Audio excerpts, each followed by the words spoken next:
Change, change, change, change, change, change. It's a funny colour outside. It's light, but it's dark at the same time.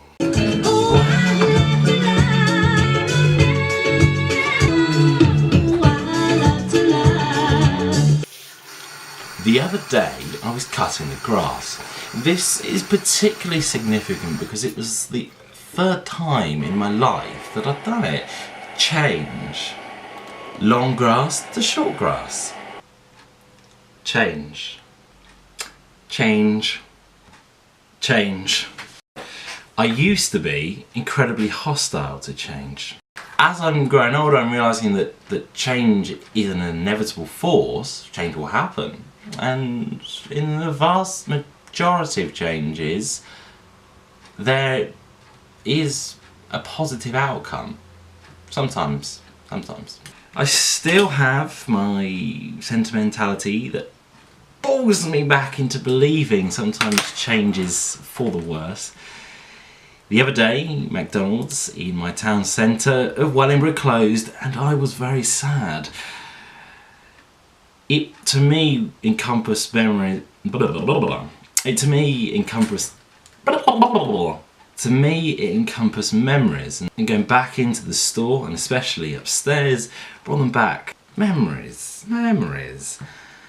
But life moves on, the store is now empty and closed, and the new one has opened about a mile down the road. It is change. The other day, I was out cycling, as I usually am, and boom! I had to change it. It was emotional, a little bit. I've decided to film changing my inner tube because if I don't do it, it will take me a long time. If I do film and it takes me a long time, then I've got evidence that it's taken me a long time, so therefore the gods might make it quicker. Okay, I spent 15 minutes. Oh no, it's my phone ringing. It's getting this tube, what's it called? Tyre, that's the right word. I'm getting this tyre off this rim. Or this. Okay, terminology is having difficulty finding itself. After 35 minutes, I've managed to get it back on, and I'm quite pleased that it only took 35 minutes before it's taken a little bit longer than that. Yeah, got it back on, pumped it up. It's got 110 pound of pressure in, and everything looks absolutely fine. See this? And this? Change. This week, there have been 2 proposed changes. Change, as I mentioned, is usually good. This change that should have happened would have been good. There was a vote by MPs, and I believe there was discussion in the Lords of whether tampons should be taxed or not. Tampons are taxed at 5%. They used to be taxed at 20%, but now sanitary products have moved into the 5% bracket. But there should be no bracket at all. It should just be a 0 rated product because it's a necessity. I cannot fathom why tampons are taxed. This is a tax on women, a tax for women. So it annoyed me on 2 sort of levels when I looked into it. One of the levels was that our own MPs, our own government, had not pushed for this change. The other part that annoyed me when I was reading it is that even if our MPs, our own government, had decided to remove it, which they should have done, but if they had done that, we wouldn't have been allowed to remove the tax because we're in the European Union. The European Union dictates that all member states need to keep tax in line with each other. So we wouldn't have been able to remove it anyway. A change which was going to happen this week, and thankfully didn't, was the scrapping of tax credits. Now, Gideon, and yes, that is George Osborne's birth name, he changed it when he was 13. Gideon decided that tax credits would be scrapped. He's convinced everyone that we need to cut down our national debt. Gideon is going about this by touching, is that the right word? I'm going to go for it. He's touching vulnerable aspects of society to try to pay for the debt crisis. Tax credits were introduced by the Labour government in 2003. They were put there to subsidise the poor wages that people were paid. If you're on a low income, you got the tax credits. There is a problem. With the reduction of these tax credits, people will have less money.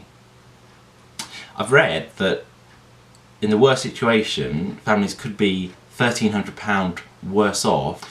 The Tory government sit there and say, well, you know, what we're doing is we're changing the system so work pays. We've introduced the national living wage, a wage which will mean that you are paid more to work, and therefore the idea of tax credits, money given by the government, can be scrapped.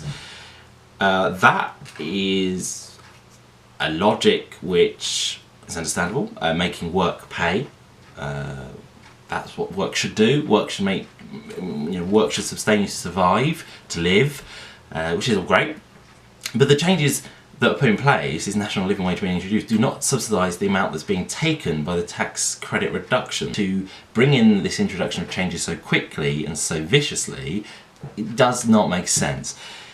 The change needs to, I believe, happen over a long period of time, and it needs to slowly move up. I need to point out that the national living wage that the government have proudly introduced is not the national living wage.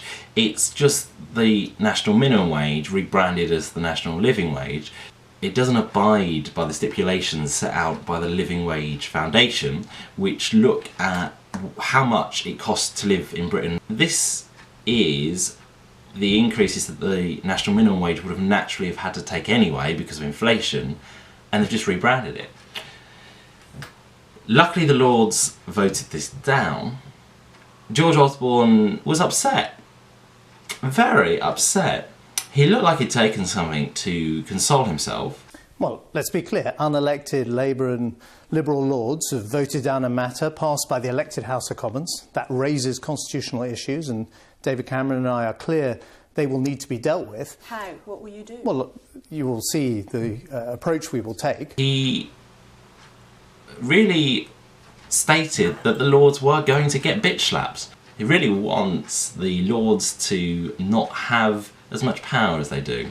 Now, this is a complete change of tune from a couple of years ago when, in coalition with the Lib Dems, the Tories, turned down a Lib Dem proposal to get the House of Lords reformed so that 80% are elected rather than made peers or life peerage. So the Tories, when it suited them, just turned it down. There's a measure going through which was quite a big, vicious measure, and the Lords said, nah, that's not going to happen.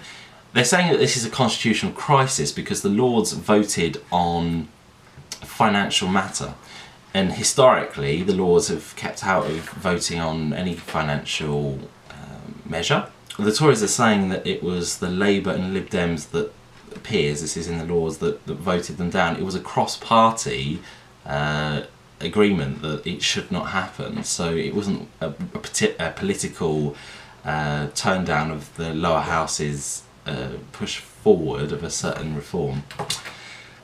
My argument is that this was so extreme. It wasn't just an economic change, an economic alteration which MPs decided to vote on.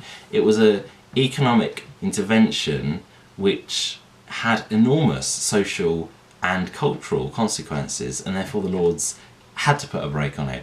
It was, I think it's more of a constitutional crisis that the Tories said that they would not do what they're doing now. That's the constitutional crisis. They lied. Do you like change? Is change good? Is change good in the most part? I think it is. Let me know in the comments. I used to be. Let me a little scaky noise.